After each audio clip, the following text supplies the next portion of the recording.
శ్రీరామ రామ రామేతి రమే నామే మనోరమే సహస్రనామ తత్తుల్యం రామనామవరాననే. భక్తి దేవరాయ టీవీ ప్రేక్షకులకు శుభ ఆశీస్సులు అందజేస్తూ, ప్రియాత్మ బంధువులారా, ఈ సంవత్సరము మే 2 నుండి సంవత్సరాంతం వరకు కన్యారాశి వారికి ఎలా ఉంటుంది అని, గురు ప్రభావం ఎలా ఉంటుందని ఆలోచన చేసినప్పుడు, ఈ కన్యారాశి వారు కాస్త మెరుగైనటువంటి సమయమే. ఈ వీరికి అనుకున్నటువంటి పనులను కూడా సాధించేటువంటి సమయము. చిరకాలంగా అనగా ఎంతో కాలంగా అపరిష్కృతంగా ఉన్నటువంటి కోర్టు వ్యవహారాలు కానివ్వండి, భూ సంబంధమైన చిక్కులు కానివ్వండి, విడిపోయి వీరికి ధనము చేతికి అందేటువంటి అవకాశాలు మెండుగా కనబడుతున్నాయి. విద్యార్థులకు కూడా మంచి అనుకూలమైనటువంటి కాలం అని చెప్పవచ్చు. అదేవిధంగా వీరు జ్వరం కానివ్వండి, శ్వాస సంబంధమైనటువంటి రోగాలు కానివ్వండి, మరి అదేవిధంగా వడదెబ్బలు అంటారు, ఎండవడ, ఆ ఎండవడ వల్ల కానివ్వండి అనారోగ్యంలోకి నెట్టబడేటువంటి అవకాశాలు మెండుగా కనబడుతున్నాయి. కాబట్టి మీరు ఎక్కడ ప్రయాణం చేసినా ఉదయం 11 లోపల కానివ్వండి, సాయంకాలం 4 తర్వాత కానీ చేసినట్టయితే మీకు మేలు జరిగేటువంటి అవకాశాలు మెండుగా ఉన్నాయి. అదేవిధంగా వ్యాపారస్తులకు మంచి అవకాశము. మరి విద్యార్థులకు, కార్మికులకు, కర్షకులకు, వీళ్ళందరికీ కూడా కన్యారాశి వచ్చేటువంటి వారికి అందరికీ కూడా శుభ ఫలితాలే మెండుగా ఉన్నాయి. వీరింట్లో అనుకున్నటువంటి ఏదైనా ఒక శుభకార్యము అకస్మాత్తుగా ఆగిపోయే అవకాశాలు మెండుగా ఉన్నాయి. ఈ కన్యా రాశి వారు కన్యా పాశుపతాస్త్రం కానివ్వండి,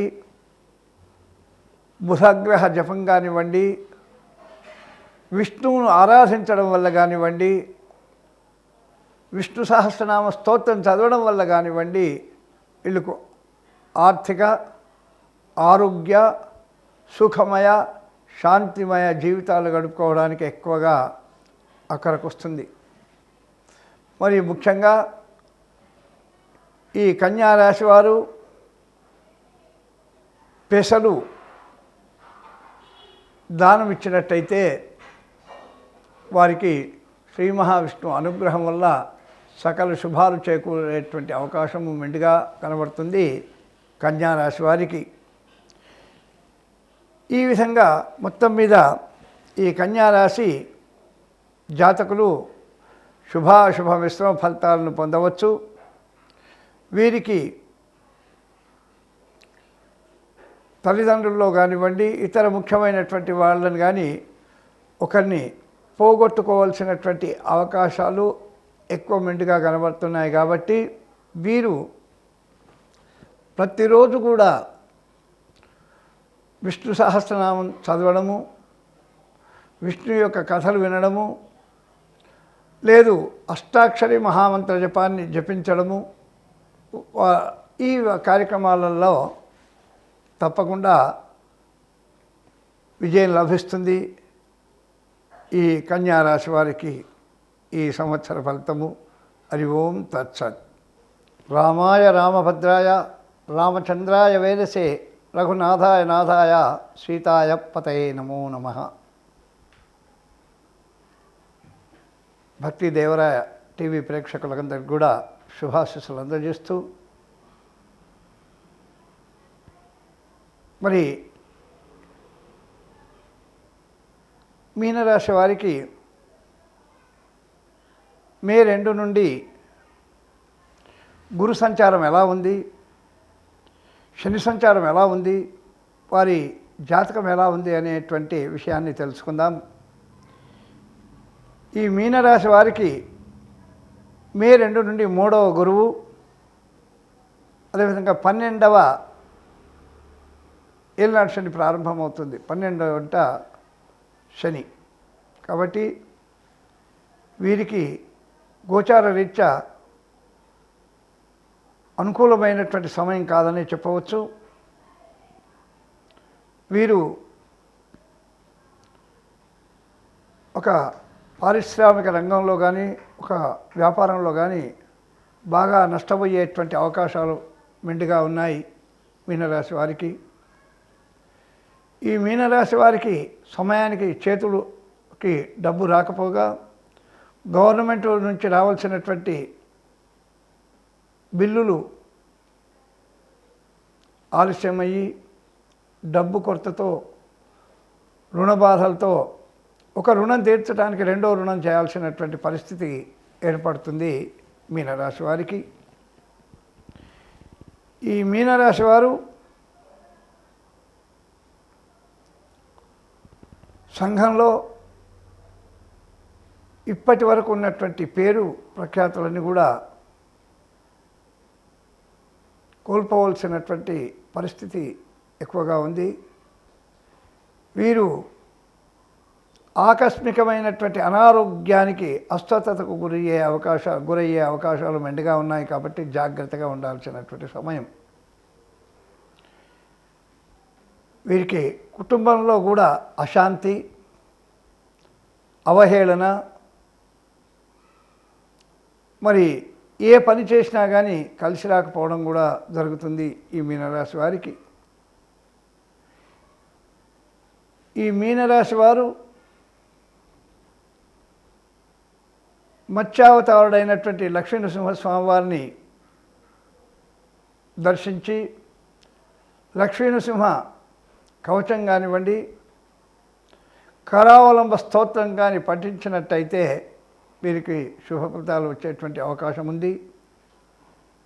కోర్టు వ్యవహారాలలో అనానుకూలత, చేయని నేరానికి శిక్షలు, ఈ విధంగా చాలా చాలా ఇబ్బందుల పాలయ్యేటువంటి అవకాశం మీనరాశికి ఉంది. కాబట్టి వీరు నిరంతరము కామ్ కర్తే రహో నామ్ జప్తే రహో, నిరంతరము వీరు రామతారకము కానీ నృసింహస్వామి యొక్క కరావలంబ స్తోత్రం కానీ చదువుకున్నట్టయితే వీరికి క్షేమం కలిగేటువంటి అవకాశాలు మెండుగా ఉన్నాయి.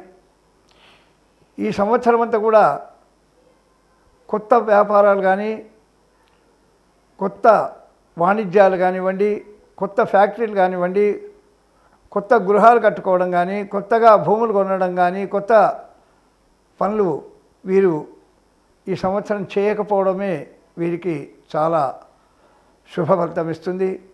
కొత్త పనులకు వెళ్ళి లేని చిక్కులు తెచ్చుకోకుండా ఉండాలి. వాహన ప్రమాదాలు కూడా జరిగేటువంటి అవకాశం ఉంది. కాబట్టి వీరు వాహనాలలో వెళ్ళేప్పుడు కడు జాగ్రత్తగా వెళ్తూ, మరి ఆ వెళ్ళేప్పుడు సర్వమంగళప్రదాయిని అయినటువంటి ఆ సర్వమంగళాదేవిని స్తోత్రం చేసి ఆపదోద్ధారక స్తోత్రం చదువుకొని వెళ్ళినట్టయితే వీరికి వాహన ప్రమాదాలు జరగకుండా ఉండేటువంటి అవకాశం మెండుగా ఉంది. ఇది మీనరాశి వారికి ఈ సంవత్సర ఫలితము. మరి శుభం. ముఖ్యంగా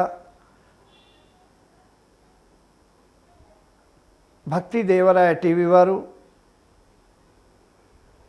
మరి ప్రజలందరూ కూడా సుఖ శాంతి సౌభాగ్యాలతో ఉండాలనేటువంటి సత్సంకల్పం చేత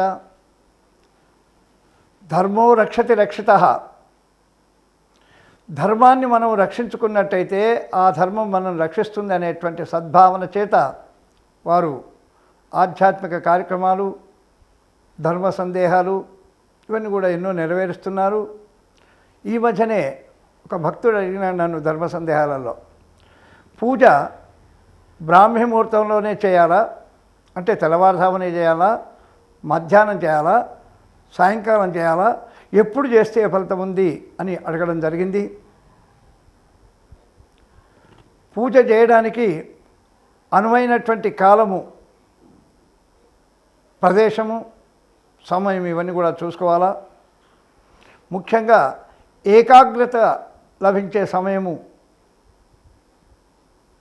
బ్రాహ్మీ ముహూర్తము. ఇంకా చెప్పాలంటే సంపూర్ణమైనటువంటి భక్తితో విశ్వాసంతో కొలిచే ఏ క్షణమైనా దేవదేవుని చింతించు దినము దినము, ఎప్పుడైనా సుదినమే. భగవత్ కైంకర్యాలు చేయడానికి ఉదయం కానీ, మధ్యాహ్నం కానీ, సాయంకాలం కానీ ఇవి ముఖ్యం కావు.